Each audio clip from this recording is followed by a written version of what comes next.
안녕하세요. 살다 살다 별 희한한 일을 다 겪고 요즘 뜬 눈으로 밤을 새우는 한 사람이에요.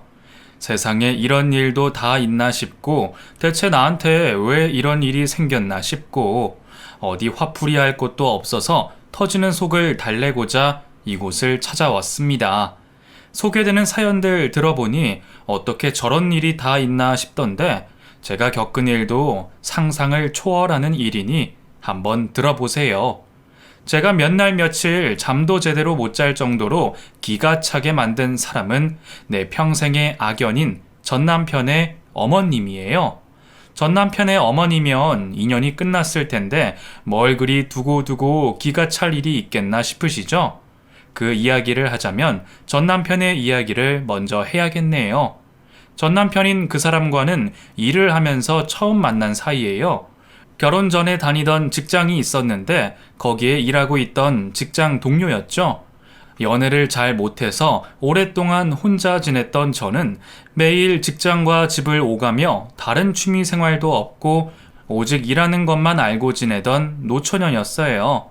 친구들은 다들 시집을 가서 애들 키운다고 정신이 없을 때 저는 오직 일만 하면서 연애에는 관심이 하나도 없이 그렇게 지냈죠.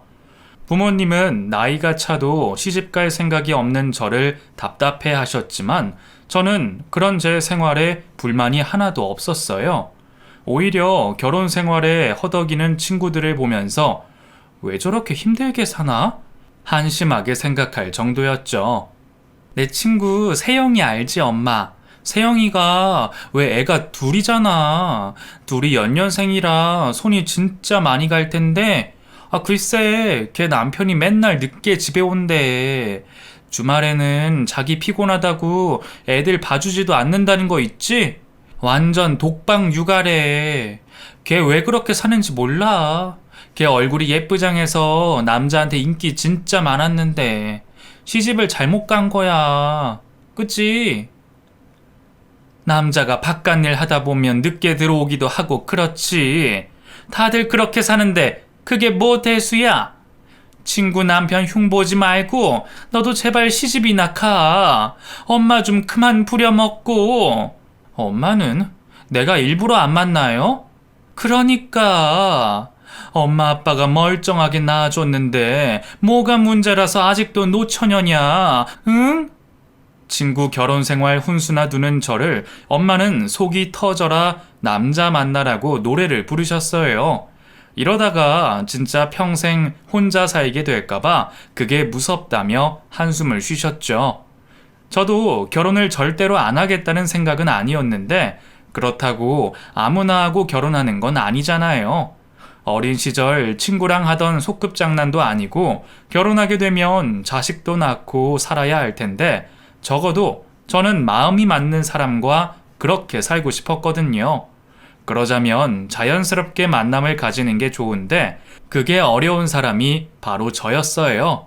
주변에서 소개팅이나 선짜리들이 들어오기도 했지만 시간이 지나자 오히려 낯선 사람을 만나는 게 껄끄러워진 저는 그런 소개 자리에도 나가지 않게 되었고 나중에는 저희 집에서 저의 결혼을 포기하는 지경까지 이르게 되었죠. 그런 와중에 전 남편이 제가 일하는 회사에 새로 입사를 하게 됐어요. 다른 회사에서 일을 하다가 저희 회사로 이직을 했는데 집신도 짝이 있다고 남자에게 전혀 관심을 보이지 않았던 저는 웬일인지 그 사람에게 자꾸 관심을 가지게 되었고 같이 일을 하면서 사이가 점점 가까워지게 되었어요. 그러다가 제 나이 40에 남자와 처음으로 사랑에 빠지게 되었어요. 우연인지 필연인지 마침 그 사람도 솔로였기에 그와 저는 서로 끌리는 마음을 확인하자마자 연인이 되었죠. 연애가 안 돼서 나이 40이 되도록 혼자 지냈던 제가 남자를 사귄다는 소리에 주변에서 난리가 났어요. 저희 집에서는 이미 결혼까지 결정이 된 듯 앞서 나가기도 했고요. 그런 반응들이 싫지 않았던 저는 문득 그 사람과 결혼하는 것도 좋겠다는 생각이 들었고 마침 그도 저에게 진지하게 생각해보자는 말을 하더군요. 결국 저희는 연애한 지 1년이 조금 지나 결혼을 하게 됐고 정식으로 부부가 되었어요. 홀어머니를 모시고 살고 있던 그는 우리가 결혼을 하고 바로 분가를 하면 엄마가 많이 적적해 하실 거라고 당분간만 같이 지내자고 저에게 부탁을 했고, 딱 2년만 살고 분가를 하자는 약속을 하고는 합가를 했어요. 제가 합가한다는 소리에 친구들이 모두 반대를 하고 친정엄마도 걱정하는 소리를 하셨지만, 남편이 저에게 간곡하게 부탁을 한 사안이라 꼭 들어주고 싶었어요. 그렇게 그 사람과의 결혼 생활이 시작이 되었고, 남들보다 늦게 시작된 결혼 생활에 저는 기대가 참 많았어요. 그런데 기대가 너무 과했던 걸까요? 제가 꿈꿨던 사랑 가득한 결혼 생활이 현실 앞에서 물거품같이 모두 사라지고 말았어요. 그렇게 된 가장 큰 이유는 바로 시어머님이었고요. 일남일녀의 자식을 둔 시어머님은 장남을 정말 많이 사랑하셨고, 그런 장남과 결혼한 저는 눈에 가시 같은 존재였어요. 거기다 신혼부터 합가를 했으니 저의 모습이 얼마나 눈꼴셨겠어요. 결혼 전까지 우리 새아가 라고 부르시며 딸이 하나 더 있었으면 했는데, 우리 며느리를 딸 삼아 살아야겠다고 그러셔놓고는 결혼 후에는 마치 집안일 하는 시종처럼 저를 대하시는 거였죠. 청소며 밥이며 모조리 저를 시키셨고, 나이 40이 넘어 결혼한 저는 모든 일에 서툴 수밖에 없었어요. 그럴 때마다 독사 같은 독서를 저에게 퍼부으셨고, 그게 하루 이틀 쌓이게 되자 이 결혼을 계속 해야 하나 고민까지 하게 되었어요.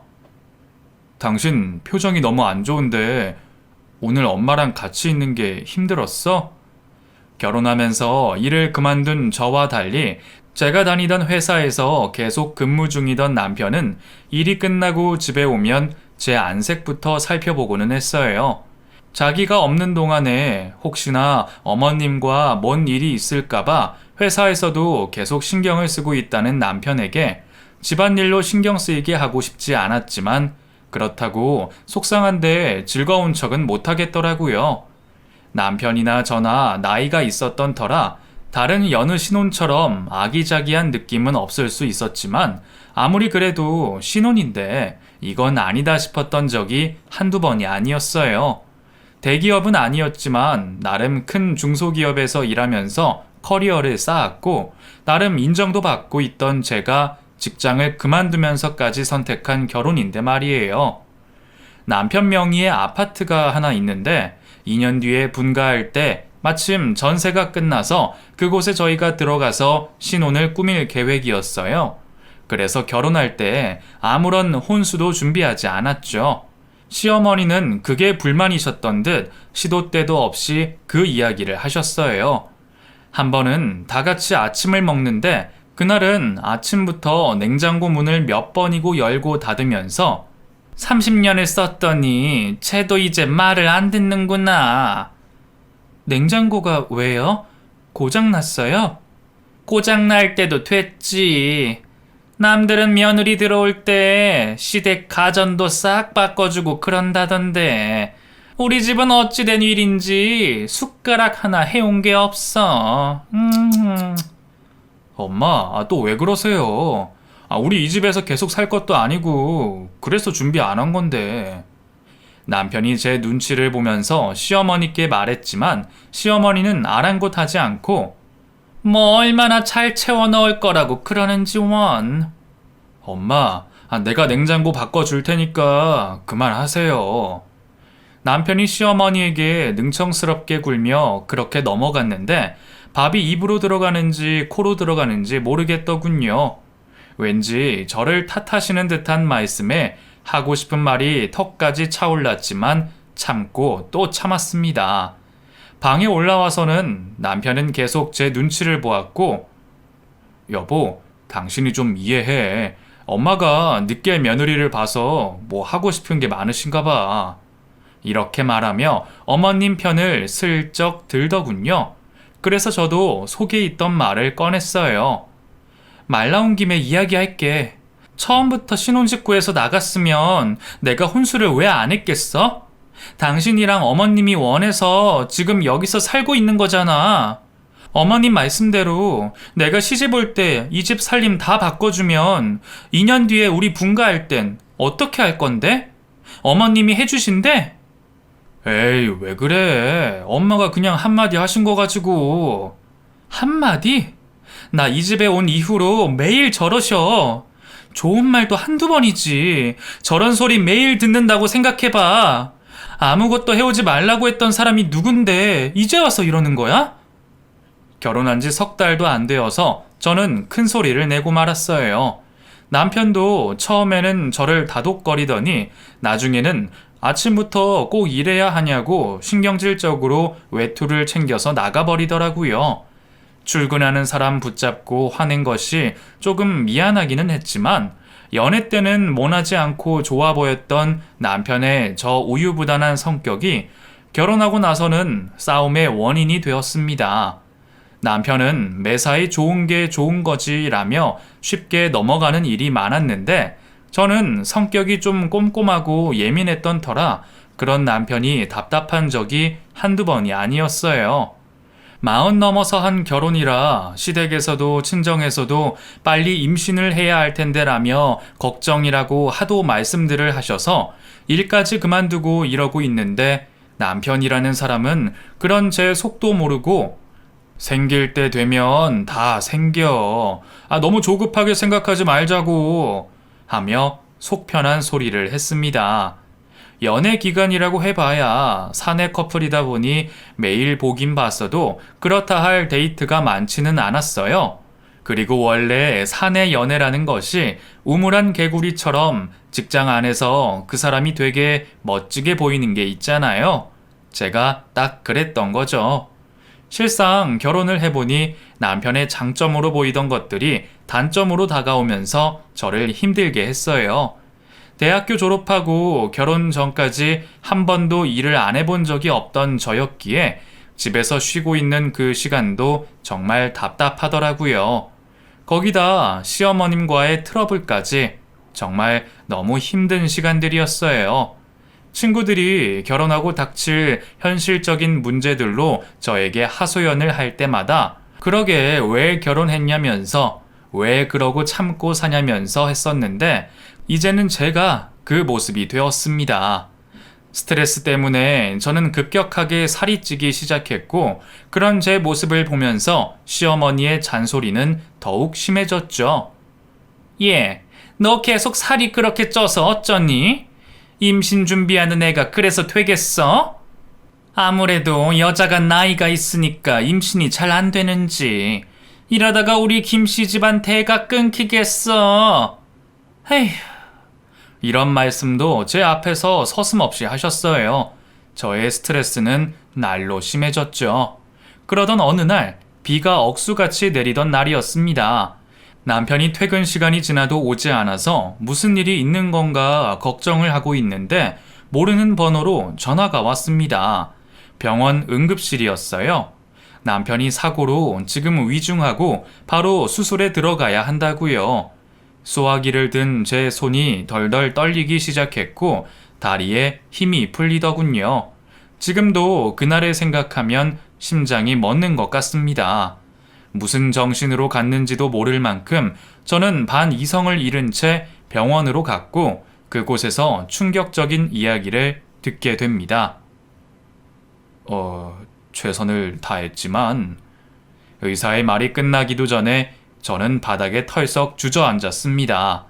미친 사람처럼 오열하며 통곡했고 시어머니와 소식을 듣고 달려온 시누이도 말도 안 된다고 내 아들 살려내라고 의사를 붙잡고 매달렸지만 죽은 남편은 살아 돌아오지 않았어요. 그때가 결혼한 지 6개월이 되었을 때였고 그날로 저는 과부가 되었어요. 남편의 장례식장은 곧 차려졌고 그곳에 오는 사람들마다 저를 불쌍하다는 듯이 쳐다봤어요. 친정에서는 시집 보낸 지 6개월 만에 홀로 과부가 된 저를 안타까워 어쩔 줄을 몰라 했고 시어머님은 갑작스런 아들의 죽음 앞에 정신을 놓고 계셨어요. 그때 무슨 정신으로 장례를 치렀는지 당시 기억이 아직도 잘 나지 않아요. 찾아오는 사람들이 하나같이 저를 위로했고 통곡하다가 지친 저는 정신줄을 놓고 그 시간을 버텼어요. 그렇게 남편을 먼저 보내고 시어머님은 시누이의 집으로 가셨어요. 당분간 시누이가 어머님을 케어하겠다며 데리고 갔죠. 저도 남편이 살던 그 집으로 도저히 갈 수가 없어서 친정으로 곧장 갔어요. 친정 엄마는 충격에 빠진 저를 위로해 주셨고 악몽을 꾸는 저를 위해 밤에도 같이 잠을 자주셨어요. 엄마, 나 이제 어떻게 살아? 다를 거 없어. 결혼 전 생활로 다시 돌아왔다고 생각하면 돼. 응? 이제 남들처럼 평범하게 살겠구나 했는데 나는 왜 이렇게 재수가 없어? 그런 말 하지 마. 사고일 뿐이야. 너하고 상관없이 일어난 일이잖아. 생각을 떨쳐버려라. 그렇게 해. 자꾸만 나쁜 생각을 하는 제가 어찌 될까봐 엄마는 노심초사 제 곁을 지켜주셨어요. 저는 그런 엄마 품에 안겨 어린아이처럼 눈물을 흘리며 저 스스로를 치유하며 지냈고요. 그러던 와중에 보험사에서 연락이 왔고 남편의 사망보험금 지급이 된다며 알려왔어요. 결혼할 때 시댁의 친척이 보험일을 하신다고 하나 들어달라 하셔서 가입했던 생명보험이었는데 남편이 사망하면서 보험금 지급 대상이 되었더라고요. 남편을 잃고 받게 된 보상금이라 기분이 썩 좋지는 않더군요. 하지만 저도 앞으로 살아갈 방법을 찾아야 했으니 그 돈이 도움은 되겠다 그렇게 여기고 있는데 시어머님에게서 연락이 왔어요. 만나자고 하셨고 얼마 뒤 시댁을 방문했어요. 너는 네 남편 죽고 집에 코빼기도 안 비치니? 마음고생으로 살이 쏙 빠진 저를 아래 위로 훑어보시며 곱지 않은 시선으로 저를 쳐다보시더군요. 살도 뺐어? 나는 아들 잃고 그 충격에 몸져 누워 있었는데 너는 아주 살판 났나 보구나. 어머님, 무슨 말씀을 그렇게 하세요? 내가 뭐 못할 말 했니? 이제와 돌이켜보면 내가 우리 용재 장가를 잘못 보내서 이 사단이 났다 싶다. 말도 안 되는 말을 하는 시어머니를 기가 차서 쳐다봤어요. 가만히 듣고 보니 저와 결혼해서 남편이 죽었다는 듯이 얘기하시는 것 같더라고요. 어머님만 아들 잃은 게 아니에요. 저도 남편을 잃었어요. 저도 힘들고 슬프다고요.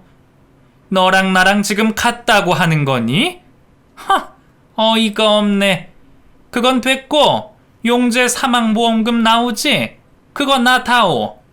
저는 잘못 들었나 싶어 제 귀를 의심했어요. 시어머니가 너무 황당한 말을 해서요. 그 돈을 왜 어머님이 탐내세요? 탐을 내다니. 예, 말 똑바로 해라. 내 아들 죽고 나온 보험금인데 당연히 내가 받아야지. 애초에 그 보험에 들라고 한 것도 나잖아.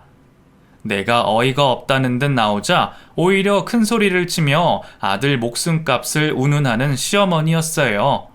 자기 덕분에 보험에 들었고 게다가 자기 아들이 죽었으니 당연히 보험금은 자기 몫이라며 이건 누가 봐도 자기 말이 맞다며 우기기 시작하더군요. 더는 시어머님을 마주보고 앉아있을 수가 없었어요. 더 있다간 제 입에서 무슨 말이 나올지 모르겠어서 저는 그 자리를 박차 나왔습니다. 사람은 두고 볼수록 그 사람 진가가 나온다고 하더니 그 말이 딱 맞았어요. 결혼 전에 웃으며 저를 불러주시던 다정한 시어머님의 모습은 온데간데 없고 아들 보험금을 표독스럽게 노리며 물불 안 가리고 달려드는 욕심 많은 여자의 모습만 남아있더라고요. 아무래도 후자가 본 모습이었겠죠. 더는 같이 있기 싫어 카페를 급하게 빠져나가는데 그 여자가 저에게 소리를 지르더군요. 너 어디 도망가? 내 아들 목숨값 내놓고 가야지. 이리 다시 안 오니? 사람 많은 카페 안에 다들 쳐다보는 것도 아랑곳하지 않고 고래고래 소리를 지르는 모습을 보니 아주 오만정이 다 떨어지더군요.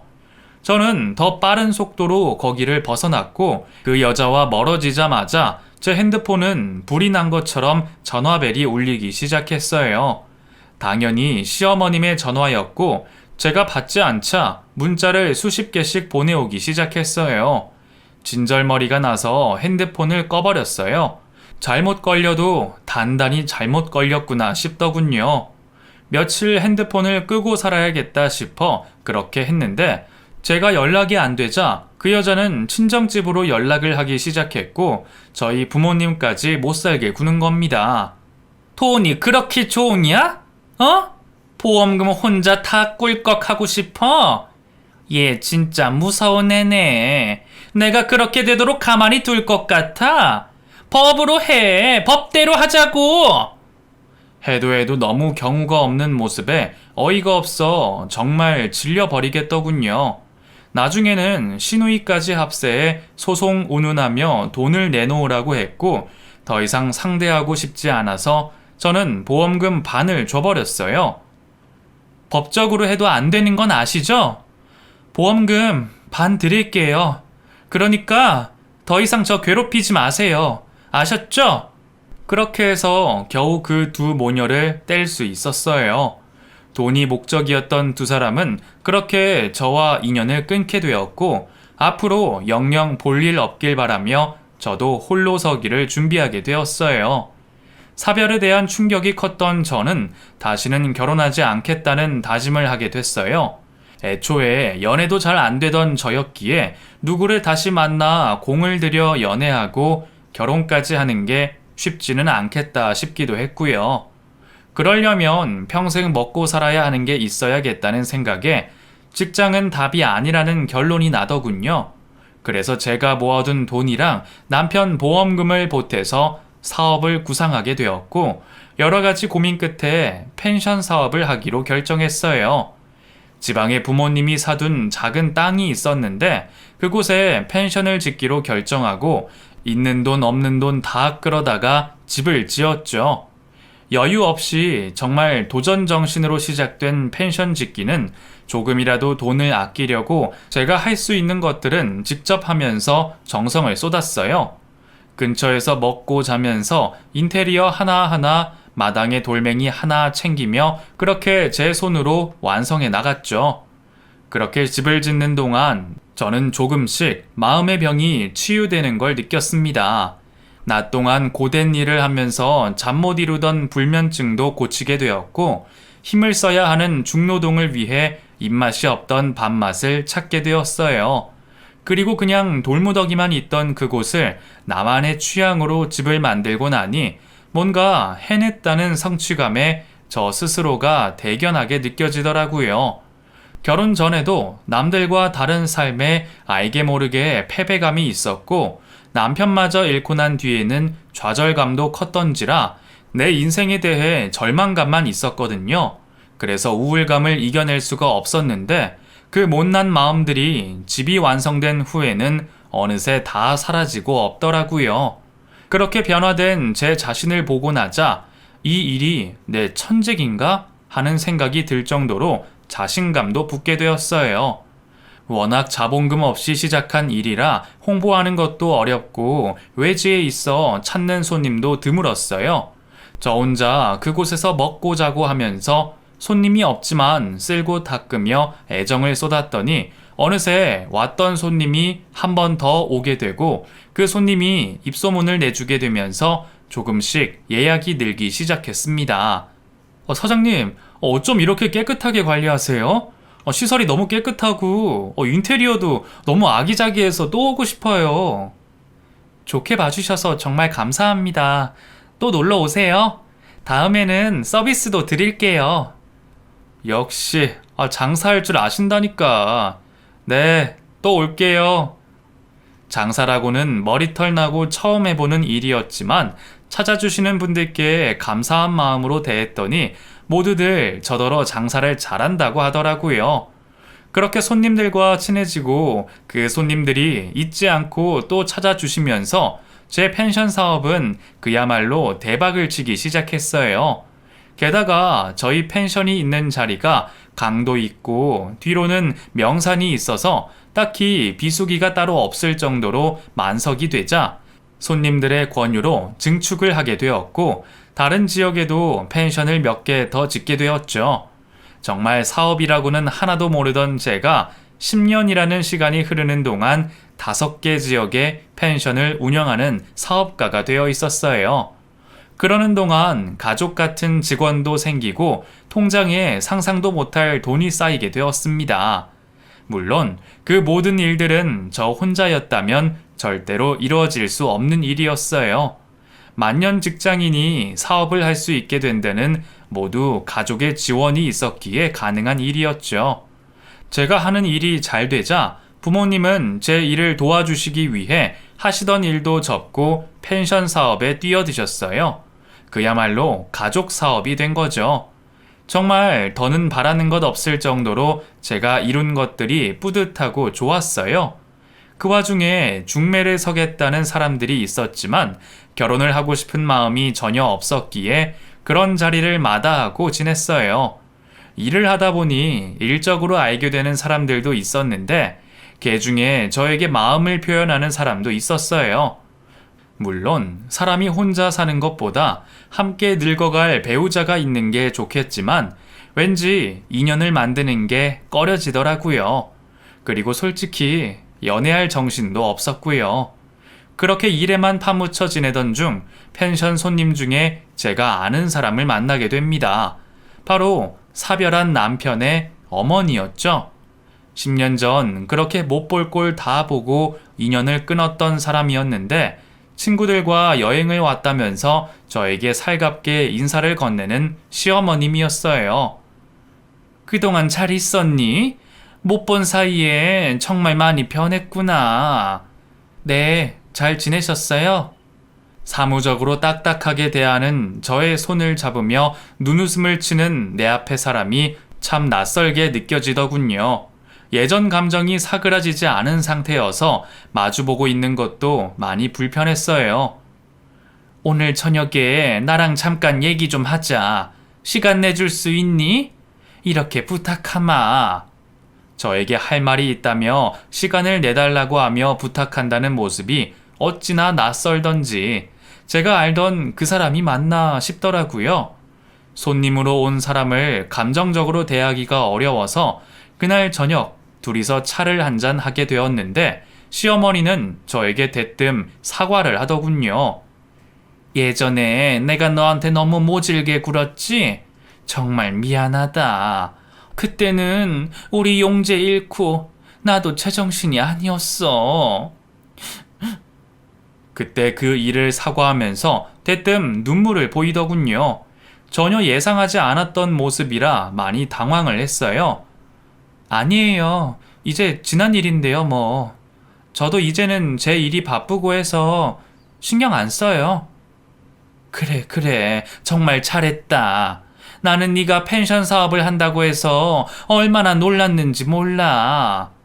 시어머님은 제가 운영하는 다른 펜션에 갔다가 대표 이름이 아는 이름이라 직원에게 물었고 그래서 제가 주로 있는 이곳에 일부러 왔다고 하더라고요. 너한테 꼭 사과하고 싶어서 일부러 찾아온 거야. 우리 묵은 감정 모두 털어내고 연락하면서 지내자. 응? 시어머님은 완전히 다른 사람 같았어요. 10년이란 세월이 그렇게 긴 시간인가 싶을 정도로 예전 그 표독스러운 모습은 전혀 찾아볼 수가 없었죠. 그렇게 자주 만나다 보니 저도 서서히 얼었던 마음이 녹고 시어머님을 다르게 대하게 되었어요. 10년 전 그렇게 모질게 대하시던 시어머님의 모습은 어디에서도 볼 수 없었고 차츰 어머님에 대해 신뢰가 생기게 되었어요. 계속 펜션 일을 도와주셔서 직원은 아니었지만 돈을 좀 챙겨드렸어요. 그런데 어머님이 돈을 한사코 마다하시는 거예요. 어머님, 이거 받으세요.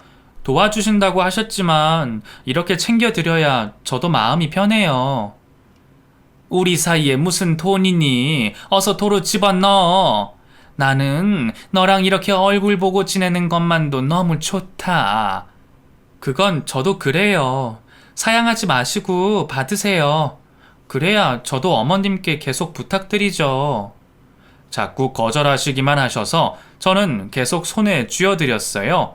그랬더니 제 손을 잡으시고는 부탁이 있다고 하시더군요. 의아해진 저는 어머님을 쳐다봤어요. 내가 너 많이 아끼는 거 알지? 우리 용재 죽고 나도 너도 진짜 많이 힘들었잖아. 그래서 말인데 너 아직 젊은데 혼자 사는 건 아닌 것 같아. 내가 곁에서 지켜보고 있으니까 안타까워서 보고만 있을 수가 없어. 서로 불문율처럼 말은 하지 않았지만 먼저 죽은 남편 얘기를 하지 않고 지냈었는데 그날 어머님이 입에 올리시길래 적잖이 놀랐어요. 그러시면서 남자를 한 명 소개하겠다고 하시는 거죠.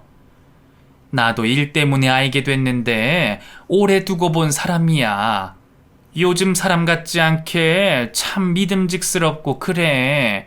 내가 가만 보니까 너랑 참 잘 어울리는 것 같아서 한번 만나보자, 응? 남자를 소개해주겠다는 시어머님 말씀에 바로 반감이 생겼어요. 남은 인생에 남자는 없다고 여기며 지내왔기에 더욱 싫은 감정이 생겼죠. 안 만나고 싶다고 거절을 바로 했어요. 하지만 어머님은 포기하지 않으시고 계속해서 만나보라고 권하셨고 저는 계속 거절을 했어요. 그래서 그 중매권은 일단락이 된 줄 알고 있었는데 펜션 주차장에 웬 고급 수입차가 들어와서 주차를 하더라고요.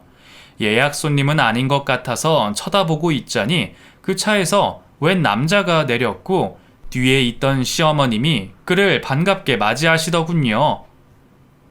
김 사장, 어서 와. 길 찾기 쉬웠지? 네. 펜션 진입로가 참 잘 돼 있던데요. 여기 사장님이 그렇게 세심하게 잘하신다고 소문이 났던데. 이래서 그런 말을 듣는가 보다 했어요. 어머님, 누구세요? 반갑게 인사를 나누는 두 사람에게 다가가 누구냐고 물었고 시어머님은 일전에 중매 서겠다고 했던 사람이라며 서로 인사를 하라고 하더군요. 이미 거절을 했던지라 난감했지만 면전에서 무례하게 굴 수도 없어 마지못해 인사를 나눴고 그렇게 그와 처음으로 만나게 되었어요. 제가 중매를 거절하자 무작정 인사라도 하려고 찾아왔다고 하는 그 사람은 키도 크고 얼굴도 잘생겼더군요. 성격도 부침성이 있고 서글서글한 게 그냥 직장인 같아 보이진 않았어요. 시원한 커피를 사이에 두고 서로 마주보고 앉았고 뜻하지 않게 서로의 이야기를 나누게 되었어요. 저는 지금 부동산 사업 중입니다. 주로 땅을 보고 다니는데 최근에 펜션 사업도 괜찮다는 얘기에 관심이 있다고 하니까 우리 누님이 다영 씨 한번 소개해 주겠다고 하더라고요. 누님 말에는 펜션 사업으로 꽤나 자리 잡았다고 하던데 비결 좀 알려주세요. 비결이라뇨. 그런 거 없어요. 그냥 열심히 하는 거죠 뭐. 그는 제가 무슨 말을 해도 호감 있게 들어주었고 제 얘기를 잘 들어주더군요. 서글서글한 성격 덕분에 낯가림을 하는 저도 어느새 편하게 말을 하게 되었고 그날 첫인상은 나쁘지가 않았어요. 그렇게 본의 아니게 통성명을 하게 된 우리는 이후 그가 계속 저를 만나러 오면서 자주 보게 됐어요. 그때마다 시어머님이 동석해 주셨기 때문에 저도 어렵지 않게 자리할 수가 있었고요. 그 사람과의 주 대화 내용은 투자에 관련된 내용이었고 펜션 사업에 대해 진짜 관심이 있는지 저에게 이것저것 묻더군요. 그러다가 어느 날 시어머님이 잠시 자리를 비운 사이 그가 눈빛을 달리하며 저에게 말하더군요. 나 사실은 다영 씨한테 관심이 많아요. 몰랐어요? 네, 전혀 생각도 못했는데. 다영 씨, 나 꽤 괜찮은 사람이에요. 뭐 인연이란 게 억지로 이어붙일 수는 없는 건데 그래도 우리 한번 노력은 해볼 수 있는 거잖아요. 더도 말고 덜도 말고 딱 3번만 우리 데이트 해봐요. 그는 제가 볼수록 마음에 든다며 저에게 한번 만나보자고 했어요. 애초에 저와 중매를 하려고 했던 사람이라는 걸 알고 있었기에 언젠가 이런 말이 나올 거라고 예상은 하고 있었지만 갑작스럽게 데이트를 제안하니 어찌해야 할지 모르겠더군요. 대답을 못하고 머뭇머뭇거리고 있자 자리를 비켰던 시어머님이 돌아오셨어요. 뭘 그리 고민을 해. 만나서 뭘 하는 것도 아니고 데이트 3번만 해보는 건데. 그냥 친한 사람이랑 밥 3번 먹는다고 그렇게 생각하고 한번 만나봐라. 그래도 얘야, 내가 지난번에도 말했지만 사람 혼자 살 수 없어. 죽을 때 혼자 죽는 사람들 뉴스에 나오는 거 보면 얼마나 불쌍하고 안 됐니? 우리 용재도 네가 다른 사람 만나는 거 하나도 안 서운해 할 거다. 어쩌면 2손 들고 반길지도 몰라. 그러니까 마음 편하게 먹고 그래. 시어머님은 계속 만나보라며 저를 부추겼고 마지못해 저는 데이트를 수락하고 말았어요. 시어머님이 그 사람의 신원을 보증하고 있으니 결혼은 나중 일이고 알고 지내는 것도 괜찮겠지 싶기도 했고요. 그렇게 그와 첫 번째 데이트를 하게 되었고 근사한 레스토랑에 비싼 와인을 마시며 그의 에스코트를 받았어요. 그렇게 근사한 곳에서 데이트하는 것도 태어나서 처음인 저는 그런 분위기가 썩 마음에 들더라고요. 펜션 일이 바빠서 저한테 신경도 못 쓰고 지냈던지라 기분 전환도 되고 좋았어요. 그렇게 그와의 인연을 쌓아가던 중 펜션에 문제가 생겼어요. 펜션에 투자하고 싶다고 해서 투자금을 받아 확장을 진행하고 있었는데 그 과정에서 생각지도 못한 문제가 생겼죠. 남의 돈으로 일을 벌리니 별 수 없이 잡음이 많았어요. 혼자 힘으로 안 될 것 같아 골머리를 썩히던 중 그 사람과 대화를 하다가 고민거리를 얘기하게 됐는데 지인 중에 잘 아는 변호사가 있다며 소개를 해주겠다고 하더군요. 아는 변호사가 없던 저는 그에게 도움을 받게 되었고 생각보다 일 처리를 잘 해준 덕분에 일이 깔끔하게 해결되었어요. 그렇게 도움을 받게 되자 그에 대한 호감도가 더 올라가게 되었고 애초에 3번의 데이트를 하자던 약속이 무색하게 그와 계속 연락을 주고받게 되었어요. 그리고 저희는 결혼까지 약속하게 되었습니다. 그러던 어느 날 서울 갈 일이 있어서 갔다가 문득 일전에 사건을 해결해 주었던 남친의 친구가 생각났습니다. 고맙다고 서울 가면 꼭 찾아뵙고 인사드리겠다고 했던 게 생각나서 케이크를 하나 사서 사무실로 찾아갔죠. 점심시간이라 그런지 사무실에는 아무도 없더군요. 연락이라도 하고 올 걸 그랬나 하면서 케이크만 놓고 나오려고 하는데 사무실 안쪽 방 안에서 낯익은 목소리가 흘러나왔습니다. 지훈 씨 목소리인데? 그 사람이 여길 왔나? 속으로 생각하며 그쪽으로 발길을 옮겼어요. 그런데 그곳에는 생각지도 못한 사람이 함께 있었어요. 바로 전 시모였습니다. 이상한 느낌이 들어서 몸을 숨기고 그들의 대화를 들었는데 그것은 충격 그 자체였습니다. 그럼 이혼하면 재산 분할은 어떻게 되는 거예요? 그 여자 재산 반은 가지고 올 수 있는 거예요? 그 결혼 전에 일군 건 그 여자 재산이라서 그건 어렵죠. 그래서 지금부터라도 그 여자분이 사업 확장할 때 지훈 씨가 도와줬다는 걸 증빙해야 합니다. 그건 걱정 마세요. 다 계획하고 있어요. 변호사와 절친이라던 남자는 사실 절친이 아니더군요. 남자는 저와 결혼해서 이혼한 후 저의 재산을 가지고 갈 생각이었어요. 그 이야기를 듣는데 정말 손발이 떨리면서 소름이 끼쳤습니다. 숨이 턱하고 막히는 것이 쓰러질 뻔한 것을 억지로 정신줄을 부여잡고 있었죠. 그러나 그것보다 더 충격적인 것은 시모의 말이었어요. 자기야, 이번 일만 잘 되면 우리 제주도 가서 즐기면서 살자. 정말 헉 소리가 나더군요. 자기야라니요. 네, 시모는 그 남자와 연인 관계였습니다. 너무 충격적이었죠. 제가 부자가 된 걸 알고 남자와 짜고 저에게 접근했고 결혼까지 시키려고 한 거였어요. 정말 인간의 탈을 쓰고 어떻게 이럴 수 있는 거죠?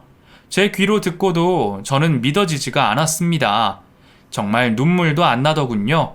시모를 믿은 제가 바보였어요. 사람이 대가 없이 접근하는 데는 다 이유가 있는 건데 그렇게 당하고도 이렇게 또 당했습니다. 저는 가까스로 정신을 차리고 그곳을 빠져나왔어요. 제 손에 들려있는 케이크를 쓰레기통에 버리면서 결혼을 약속했던 남자와 시모 모두 이렇게 버려주겠다고 결심했죠. 당한 것이 억울해서 그냥은 못 끝내겠더라고요. 근처 다른 변호사 사무실로 찾아가서 상담을 받았습니다. 사기 위장 결혼으로 고소하고 싶다고 했더니 증거가 필요했고 기만죄도 추가해서 제대로 콩밥을 먹이고 싶었어요.